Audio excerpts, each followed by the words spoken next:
round of winter weather, and the Pittsburgh community steps up for a resident battling mold issues. KOAM News at 10 is next. Now at 10, authorities have now charged a man with murder in connection with the shooting of an Amazon driver. Plus, with the recent plane crashes in the U.S., many travelers are dealing with flight anxiety. We take a look at how people should tackle fears of flying. And as we head deeper into flu season, we asked a pharmacist in Missouri what they stock in their medicine cabinet. The 4 states' most watched news starts now. Authorities upgrade charges against the man connected with shooting an Amazon driver. This is KOAM News at 10. I'm Tanya Bach. Authorities say the Amazon driver, now identified as 23-year-old Jasmine Sky Taylor, was shot while delivering packages off of Missouri 97 in Lawrence County last Wednesday. Video footage from inside the Amazon vehicle showed Taylor traveling down Highway 97 in Wentworth, where she was shot. Taylor then crashed off the roadway into a fence. Last night, Taylor died from her injuries. Investigators say this man, Thomas Coy, confessed to shooting Taylor with a pellet rifle, pulling her from the vehicle and laying her in a ditch. Coy was originally charged with assault and armed criminal action. Authorities say charges have been upgraded to first-degree murder and armed criminal action. Coy remains held without bond in the Lawrence County Jail. Well, BB guns and pellet guns account for 4 deaths a year. That number is according to the Consumer Product Safety. And while that may not seem like much, experts say air guns should be treated no different from a regular firearm. Just over 3 million are sold each year in the U.S., and around 30,000 people go to the hospital for injuries from them. That's according to the Center for Disease Control and Prevention. One gun dealer in Southwest Missouri spoke to the dangers of pellet rifles. Many that make their way through the store use compressed air, which means a higher velocity. Been developed over time now, and there are actually regulations and rules in place in most states, including Missouri, on what you can use and what's large enough to actually hunt deer with. Newman also says that while the federal government does not recognize air rifles as a regular firearm, they should have the same amount of respect and responsibility. Well, Chief Meteorologist Doug Hetty joins us now with a first look at weather. Well, of course, kind of gloomy for us, especially afternoon into the evening hours after we got some sunshine during the morning hours. But we are watching some wintry weather push in. Look at our temps right now. Most of us are still sitting into the mid-30s. The metro is kind of split tonight. We have a winter weather advisory in our southeastern counties for tonight, and then one in our western counties for tomorrow night into Wednesday. There will be a filler here for Pittsburgh and Joplin, but not till we get into the morning hours tomorrow. All right, round number 1. So you can see some white, blue, pink, purple. That is a wintry mix. So really I-44 and south, where you see this pink in Berry County, that is actually light freezing rain, and then in the purple, light sleet. So again, temperatures are above the freezing mark, but there could be a few icy spots in elevated surfaces, especially Joplin south. This is round 1. We'll talk about round 2 here in just a bit. All right, thanks, Doug. With the potential for winter weather in the next few days, the Missouri Department of Transportation says it's getting prepared. MoDOT says they have enough staff to be able to have all their available snow plows and salt spreaders running. Now, some parts of the state are expected to be hit harder than others. MoDOT representatives say they'll be sending resources to where they are most needed, but all major roads will be plowed regardless. Typically, we plan on sending resources to the worst hit areas because it's going to take longer for those folks to get around those routes and stuff safely. So we'll shift resources north or south or east or west, depending on the severity of the storm and where it ends up at. Hicks asked that drivers be aware of plow trucks working to clear the roads and give them plenty of space. With the recent airplane disasters across the United States, some flyers are on edge about flying. According to the Federal Aviation Administration, there have been about 15 crashes, including minor crashes so far in 2025, particularly the American airline flight collision near D.C. and the medical jet crash just a few days later. And they have some questioning how safe is flying. A Joplin mental health professional wants to remind people flying is a reliable form of transportation and doesn't want people to live in fear. He He recommends anxiety managing tips. Even with the incidents that we've had recently, flying is considered, by all the statistics, the safest form of travel that you can engage in, so much more so than driving does. According to the National Safety Council, commercial air travel is one of the safest modes of transportation. The odds of being in a fatal motor vehicle crash is 1 in 95. They consider the odds of being in a fatal airplane crash too small to calculate. Flu cases are surging in the U.S. The latest info from the CDC shows doctor visits for flu illnesses have reached the highest level since 2009. If the flu virus happens to knock on your door, a pharmacist from Anderson, Missouri has some expert advice on what you should have stocked in your medicine cabinet. For flu and cold symptoms, I would do the over-the-counter Tylenol. Severe cold and flu is typically my go-to. It covers multi-symptoms, including runny nose, fever, maybe cough and congestion. There's also Delsum over-the-counter. I recommend if you have a dry hacking cough, taking that every 12 hours just as needed. According to Walgreens Flu Index, Oklahoma ranks #1 in the nation for states with flu activity. Arkansas ranked 4th on the list. Oklahoma City and Tulsa ranked 1 and 7 for designated market areas for flu activities. The community of Columbus, Kansas rolled up its sleeve today to support a good cause. The Community Blood Center of the Ozarks hosted a blood drive. Across the Ozarks, someone's friend, family member, co-worker, neighbor, or loved one needs blood every 7 minutes. Not only do blood drives benefit the community, but sometimes recipients like to reach out and express their thanks for the potentially life-saving gift. Right now it looks like A neg, B neg, O pos, and of course O neg are what we're kind of lower on, but we're never going to say no. We can always use any blood types. We never let anything expire. It gets used up pretty quickly. I know last time we were in a emergency need about last summer, we try to avoid getting to that point. It takes about 200 units a day on average collected to supply our hospitals. Community Blood Center of the Ozarks says eligible donors can give blood every 56 days. Well, KOAM's Samantha Walker brings us a follow-up on a Pittsburgh resident who has dealt with mold issues and how the community stepped up to provide assistance. Her story coming up. Plus, if you think your favorite place in the 4 states is the finest, let people know. Voting is underway for our annual 4 States Finest Viewer Choice Awards. In September, Samantha Walker told us the story of Susan, a Pittsburgh woman who says she was constantly battling mold in her rental home. After asking for the problem to be fixed, she was informed her lease would not be renewed. After that report, she says it was the community who stepped up to help her start a new chapter and finally get some answers. Susan Ledbetter is settling down in a new, clean apartment after battling mold in her previous home for 6 years. I had to check everything, and we had a big box over here and we just toss it in the box if we saw mold on it. When we previously spoke with Ledbetter, she told us her lease was no longer renewed after reporting mold problems to her property manager. The mold was a consistent issue that Ledbetter says wasn't taken seriously. She showed us text messages where her property manager would respond to her concerns with, "Not mold again," with a crying face emoji. But in her case, we see that she was not overreacting. When Lee saw Ledbetter's story, he offered to help. He works for Springfield Quality Services as an air quality professional. He tests for and treats mold problems.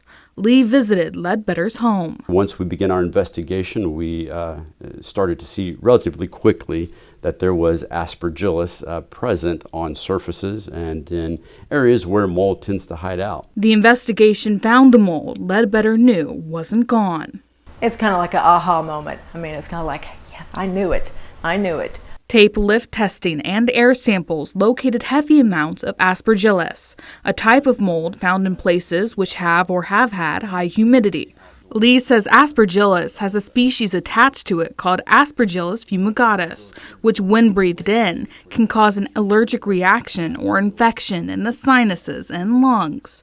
Both Ledbetter and her daughter previously reported having coughing fits, asthma, and frequent headaches when in the home. It was very concerning to us because we began to see the aspergillus was presenting itself on surfaces and on her contents and in the air supply pipes, which delivers air to the home. In our previous report, Charles Moline, the CEO of the property management company, claimed the issue was addressed 1 month before Lee did mold testing at the Ledbetter home. Lee found evidence of dust mites on Ledbetter's cutting board, which he says is evidence that mold had been present for at least 6 to 9 months. He says in his professional opinion, proper mold remediation at the home was not done, and likely not done for years. They might be trying to save a buck here and there, and professional remediation by a mold contractor is very expensive.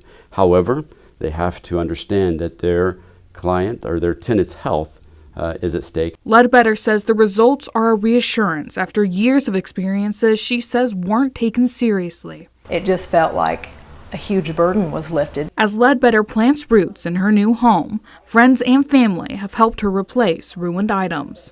She says she's left feeling even more frustrated by the lack of accountability from her former landlord and property management company. I want them to pay. I do. I think it's their responsibility because they were the ones that have been negligent this entire time. Most of all, Ledbetter says she fears for what future tenants in the residence might go through. Somebody's not fixing the problem and is going to let another family maybe, or an individual, another human move in there when it hasn't been taken care of. Reporting in Pittsburgh, Samantha Walker, KOAM News. We've been reporting on Susan's struggles with mold in that home for the past 6 years. You can find our previous coverage on our website at KOAMnewsnow.com. Well, a little later, visitors to the Miami Public Library get to cash in on some financial advice. Plus, we have some wintry weather, which is going to be heading our direction. We're going to look at that coming up.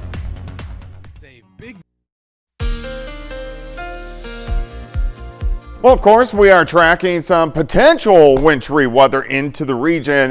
We have a weaker system moving through tonight. We have a little stronger system tomorrow. It's still not a strong storm system. It's a moderate system, but it doesn't take a ton with wintry weather.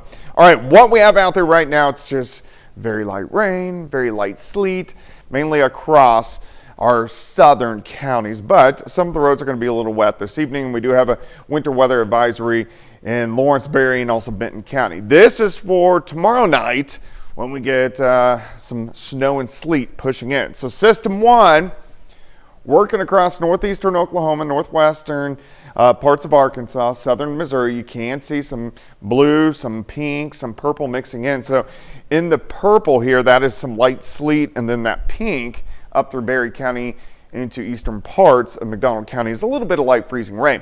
Overall, the roads are warm. Temperatures are hovering just above freezing.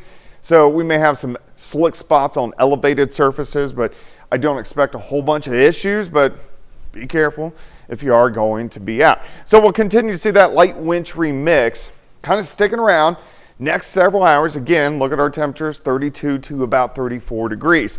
Mainly cloudy skies for us tomorrow. May get a random snow shower or two.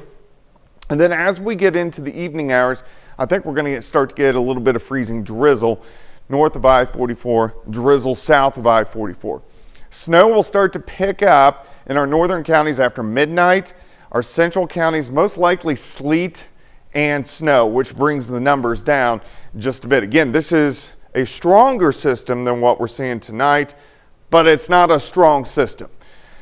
So right now we got to find out where's that rain snow line going to be, or rain ice line. It's looking to set up kind of Grand Lake to Neosho, and then south would be all rain, north would be sleet and then snow in our northern counties. But we'll see periods of light snow through Wednesday morning. Could hear a rumble or two of thunder, and then we'll have light snow showers by the time we get into Wednesday afternoon, and then all this will push on out of here. All right, so first off for tonight, again, I'm not expecting a lot of issues, but Kansas and Missouri, There could be a few slick spots due to some light sleet, but we're going to call those minor impacts. As we get into tomorrow night and Wednesday, this is when we're going to get snow. I think the heaviest amount looks to be just north of Nevada, probably 6, 7, maybe 8 inches. Chanute over to Fort Scott, 4 to 6. And then once you get to Pittsburgh, you mix in with sleet. That's why totals are lower, because 1 inch of sleet is equivalent to about 5 inches of snow. So 2 to 4 of sleet and snow for Pittsburgh. And then I'm going to go for the Metro South under 2, because we got to see where that cutoff line is. Now, if it's a hair colder, that 2 to 4 will drag a hair farther south. Just something we're going to have to fine tune. But the roads are going to be sloppy on Wednesday morning for sure. 36 tomorrow, 32 on Wednesday, 28 on Thursday, 44 Friday. Looking at the new data, because we've got rain coming in on Saturday, we may get a little punch of snow Saturday night too. So a lot to watch, and chances next week. Okay. So. Well, as long as at least we get a decent weekend. Next week at least. Oh. Not this week, but next week. Okay. We'll go I don't for know. that. I'm looking to the future. I'm looking for summer already. All right. Thanks, Doug. Well, the nomination round is over, and now it's time to officially vote for who you think is the 4 states' finest. Choose from 5 different categories: eating and drinking, arts and entertainment, health and fitness, services and shopping, from businesses across the 4 states. Scan this QR code or head over to KOAMnewsnow.com/finest to cast your votes. But don't wait, because voting ends February 19th. Still ahead, 4 Neosho Wildcats signed to play college football, and Macaulay Catholic boys basketball plays its senior night game. John Dales has those stories and more up next. Mount Vernon High School football has won 8 games or more in each of the last 3 seasons. And this morning, one of the Mountaineers' top wideouts signs to play college football. Mount Vernon High School senior Grayson Gann puts pen to paper this morning on his national letter of intent. He's headed to Baker University in Baldwin City, Kansas. As a senior, Gann received all district and all conference honors. He says it's an honor to represent Mount Vernon at the next level. Been here kindergarten through senior year now, and definitely bleed green. That's a real thing. Has an effect on you, for sure. Going there, getting a degree, and probably get some rings, hopefully. Neosho High School football reached new heights this past fall. The Wildcats finished the season with 6 wins. That matches their combined total from the previous 4 years. And today, each of Neosho's 2024 team captains signed national letters of intent. 4 Neosho High School seniors signed this afternoon to play football at the collegiate level. Quarterback Cade Spiva signs with Mid-America Nazarene. Wide receiver Boston Patterson, he's headed to Baker. Running back Denver Welch signs with Benedictine College, and linebacker Trey Harden will play in the MIAA at Emporia State. Yeah, it's the dream I've always dreamed of. They've been my best friend since 3rd grade, and being able to sign with them, it's kind of been what we imagined from the start when we first started playing football, and that's always what we wanted to do.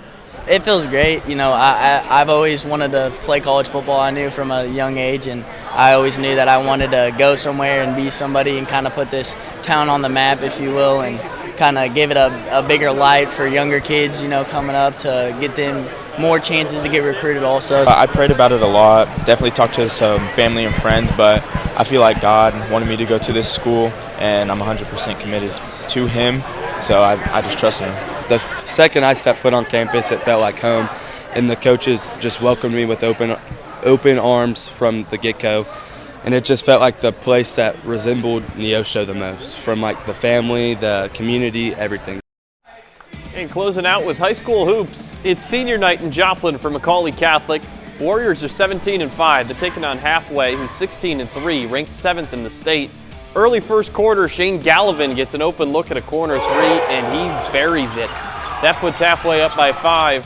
30 seconds later, Maddox McCarthy, wide open. He connects on a triple, and the Cardinals, they're fired up. They lead by 8. Macaulay has to call a timeout, but plenty of time left in this one. Second quarter now, Michael Peregrine says, I'm going to do it myself, and he hits a baseline jumper. That brings the deficit back down to 8. Here's Perigin again, getting his hands on the loose ball, and he's going to finish off the fast break with a righty layup. Final minute of the first half now. Perigin attacks the lane, kicks it back out. Max Anreder, his three-point attempt, nothing but net. Warriors hang tough against a really good team from halfway, but come up just short. Final score 64-62. That's Team Macaulay Catholic, the boys team, to keep your eye on as we get towards the playoffs. They got so close to a top 10 win tonight. And that's pretty, they showed a lot of heart there. That was a close game all the way through. Definitely. All right, thanks, John. That's a look at sports. We're back with more news after this. Dealing with finances can create stress for many people, but the Miami Public Library tried to alleviate some of that stress through a class today. The library invited the First National Bank to host a class on fraud awareness and scam prevention. This is part of the Financial Literacy Week program. The goal of the program is to give people more information to help themselves financially. Someone doesn't know how to budget, if someone doesn't know how to budget how many groceries they can purchase a week, if they can't be able to pay all of their bills, and I mean, there's so much to it. So our goal is to help educate our community, to provide the information at their fingertips to be able to make more informed decisions financially. Well, experts say Financial Literacy Week is a great way to brush up on the basics of financial literacy, budgeting, saving, borrowing, and banking. All right, and the weather. Yeah, so a light wintry mix tonight, especially along and south of I-44. Could be a couple slick spots. I don't think it's going to be a very big deal. A few random snow showers tomorrow. And then some freezing drizzle sets in tomorrow night, then over to a wintry mix. A little bigger of a storm moving in on Wednesday morning. All right, keep an eye on that. Final sports note. NEO men's basketball wins tonight by 1 point. The Golden Norsemen remain undefeated on their home floor. That's awesome. Well, thank you for watching. We will see you tomorrow. Have a great night and an even better Tuesday.